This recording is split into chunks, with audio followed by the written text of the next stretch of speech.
अस्सलाम वालेकुम, welcome to guide portal. अभी कुछ सिचुएशन इस तरीके से थी कि मेरे पास कोई चीज़ अवेलेबल नहीं थी कि मैं आप लोगों के लिए गैस पेपर या कोई चीज़ अपलोड करता। तो लेकिन लोगों की बहुत मैसेज है जिसकी वजह से मैं अब सोचा है कि जो भी चीज़ अवेलेबल है उसको यूज़ करते हुए मैं कुछ ना कुछ अपलोड कर दूं।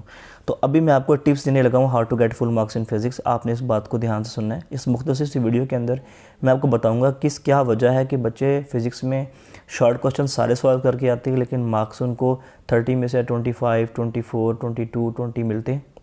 वो मार्क्स कहाँ कटते हैं और क्यों कटते हैं उसके बारे में बात करेंगे।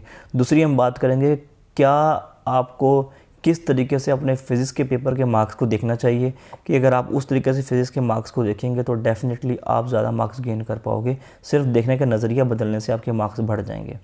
चलते हैं पहले पार्ट की तरफ जहां हम बात करेंगे शॉर्ट क्वेश्चंस के बारे में। ये मैंने कुछ चीज़ें लिख के रखी हैं। एक शॉर्ट क्वेश्चन को सॉल्व करते हुए ये 5 चीज़ें आपने वहाँ पर प्रोवाइड करनी होती हैं, ठीक है। जिस क्वेश्चन की ये 5 की 5 अवेलेबल है बुक के अंदर, आपने 5 की 5 लिखनी है। अगर किसी की 4 हैं तो 4 लिखें, 3 है तो 3, 2 है तो 2, 1 है तो 1। जितनी चीज़ें बुक में अवेलेबल हैं आपने इन 5 चीज़ों को ज़हन में रखते हुए ही अपने शॉर्ट क्वेश्चन को सॉल्व करना है। अदरवाइज़ आपको 2 में से 1 या 1.5 मार्क्स मिलेगा, 2 पूरे नहीं मिलेंगे। और 30 मार्क्स के शॉर्ट क्वेश्चंस हैं, अगर हर क्वेश्चन में से 1 मार्क्स कट जाए तो सिर्फ 15 मार्क्स बच जाएंगे। तो ध्यान से बात सुनिए, मैं कुछ एग्जांपल्स आपको देता हूँ।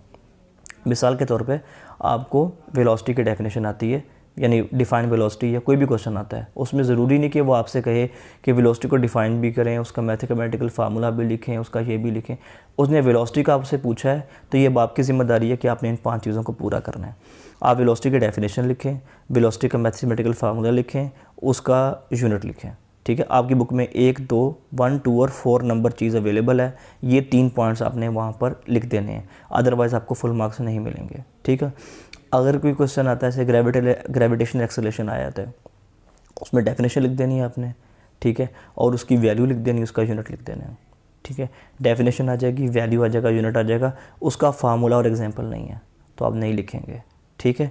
तो आपने इन 5 चीज़ों को ज़हन में रखना है। अगर ये 5 चीज़ें आप ज़हन में रख के चलते हैं और इनके मुताबिक अपने तमाम शॉर्ट क्वेश्चन को तैयार करते हैं तो डेफिनेटली आपको फुल मार्क्स शॉर्ट क्वेश्चन में मिल जाएंगे। और वो मेजर पोर्शन है पेपर का। अगर 30 में से 30 आपको मिल जाते हैं तो ऑब्जेक्टिव में हर बच्चा 10 से 9 नंबर आराम से ले लेगा, क्योंकि पेपर की ऑब्जेक्टिव जो है वो बड़ी ईजी आनी है। तो आप समझ लें कि 39-40 मार्क्स तो आपके ये वाले हो गए। अगर आप एक भी लॉन्ग हल करती है तो 49 तक जा सकते हैं। ये उन बच्चों के लिए कह रहा हूँ जिनकी तैयारी अच्छी नहीं है। जिनकी तैयारी अच्छी है वो 55 प्लस मार्क्स ले सकते हैं बहुत इजीली। आपने अपनी इन चीज़ों का ख़ास ध्यान करना है।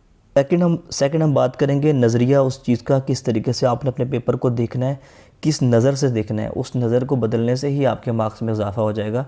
मैं थोड़ा एक्सप्लेन कर देता हूँ।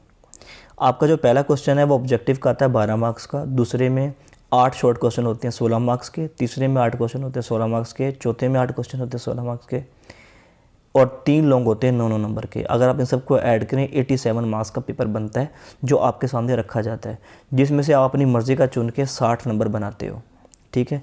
तो मैं आपसे ये कहूँगा कि पेपर में आप पहली बात तो ये लॉन्ग कोई भी एक्स्ट्रा अटैम्प्ट ना करें। सपोज आपने पहले 2 लॉन्ग अटैम्प्ट कर लिए, 18 नंबर ये हो गए, ठीक है। इनको अटैम्प्ट करने के बाद आपके पास जितना भी टाइम बच गया सारा टाइम लगाकर कोशिश करें कि 16 के 16 मार्क्स आप हर क्वेश्चन में से लें। 16 लें या 14 कम से कम लें, ठीक है। क्योंकि अगर आप सपोज़ 75 मार्क्स, इनमें से आप 75 मार्क्स सॉल्व कर लेते हो और बोर्ड में चेकिंग के दौरान आपके 10 से 15 नंबर भी कट जाते हैं तो भी आपके 60 आउट ऑफ 60 आ सकते हैं, ठीक है। और ये बिल्कुल गलत मिथ है कि एक्स्ट्रा क्वेश्चन सॉल्व नहीं होते। बिल्कुल एक्स्ट्रा क्वेश्चन चेक नहीं होते, बिल्कुल चेक होते हैं, 100% चेक होते हैं। सिर्फ लिखने की तरतीब ठीक होनी चाहिए। लॉन्ग के साथ लॉन्ग लिखे हुए हों, शॉर्ट के साथ शॉर्ट लिखे हुए हों। ऐसा ना हो कि पहले शॉर्ट है फिर लॉन्ग है फिर शॉर्ट है, ऐसे नहीं करना आपने। पहले लॉन्ग हल कर लें, बाद में शॉर्ट हल कर लें, शॉर्ट के एक्स्ट्रा करते जाएँ। Question number answer question paper से देख के सही से लिखें। आपका पेपर डेफिनेटली सारा का सारा चेक होगा। ओवर अटैम्प्ट किए हुए क्वेश्चन भी चेक होते हैं, उनके मार्क्स भी मिलते हैं। ये सब झूठ है कि नहीं मिलते, ठीक है। तो ये आपने कर लेना है।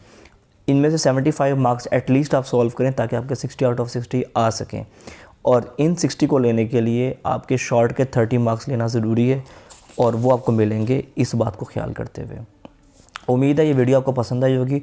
मुख्तसर सी वीडियो है, इंशाल्लाह आपको बहुत फ़ायदा होगा। और सबसे इम्पोर्टेंट बात, मैं अभी थोड़ी देर बाद अगर मुझे कहीं से बुक मिल जाती है तो मैं गैस पेपर अपलोड कर दूंगा, और अगर मुझे बुक नहीं मिलती तो ज़बानी मुझे जितने भी गैस याद हैं मैं आपको सारे डिलीवर कर दूंगा आज रात को ही।